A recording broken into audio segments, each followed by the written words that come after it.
Allez, on va parler cinéma maintenant avec Olivier Benkemoun et la sortie aujourd'hui d'un film attendu, Le Répondeur. C'est une compile de sonneries là.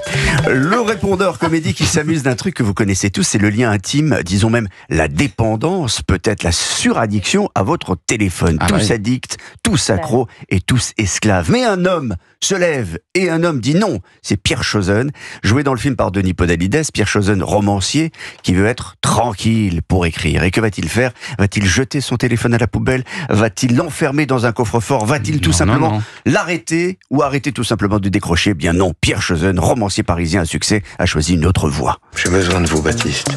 J'ai commencé un nouveau livre. Je veux qu'on me foute la paix. Je veux disparaître. C'est pour ça que j'ai besoin de quelqu'un comme vous, qui se fasse passer pour moi, qui me remplace. Un imitateur. Ouais. Ah, c'est pas mal. Tout le film tient sur cette idée géniale. Employer The Voice, une voix. Mais il faut lui apprendre à être autre chose qu'une voix. Il faut lui dire quoi répondre à des amis ou des parents qui connaissent très bien leur Pierre Chazonne par cœur. C'est piégeux, non ?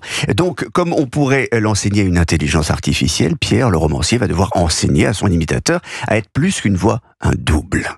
Personne ne peut tromper ses proches. Ce sera tellement énorme que personne ne se posera la question. Ouais, papa. Bonsoir, Nathalie. Ça me fait trop de t'entendre prononcer mon prénom. Méfiez-vous d'elle. C'est un crottal. Il faut donner des informations précises. Donc les choses vont déraper, bien entendu, lorsque la créature va prendre la confiance, en quelque sorte. C'est très drôle, c'est évidemment plein de quiproquos. Je reprends. Non, vous l'avez bien dit. Plein de quiproquos. Non, Non, je l'ai raté. Denis Podalides est juste parfait dans ce personnage de romancier qui veut une sorte de clone amélioré, capable même de dire des choses que lui n'a jamais osé dire à ses proches. Et c'est là que c'était intéressant. Et puis, il y a cet acteur qui joue l'imitateur, il s'appelle Salif Cissé. Alors, physiquement, c'est juste l'opposé de Denis Podalides. Il a grandi à la Courneuve, sa mère est sénégalaise, son père vient du Mali. Là-dessus, c'est donc vraiment l'opposé. Cela dit, il est passé par plusieurs écoles de théâtre avant d'entrer au Conservatoire d'art dramatique de Paris. Il a une solide formation classique et donc le défi pour lui, ça a été vraiment de réussir à imiter les intonations, la gestuelle et la labiale de Denis Podalides. Allô ?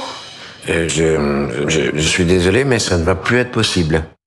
Et là, il imite vraiment la voix de Denis Podalides. C'est une intelligence artificielle. Eh ben, écoutez, je ne sais pas si je vais répondre à ça, parce que c'était peut-être la magie de ce film. En fait, il a appris à imiter avec plusieurs imitateurs, dont Michael Gregorio, parce qu'il y a des parties chantées. Il fait pas que Denis Podalides, il fait aussi Bachung, etc. Donc, il a pris le ton et il fait à la manière d'eux.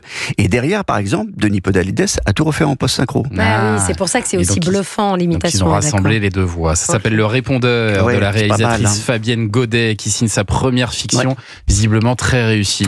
Merci. Documentaire, elle. À l'Alpe d'Huez. C'est un prix qui est très recherché. Merci Olivier Benkemoun. Dans un instant, on va parler aussi de cinéma avec vous, Anne Romanoff, parce que je crois que vous avez un petit projet dans les tuyaux.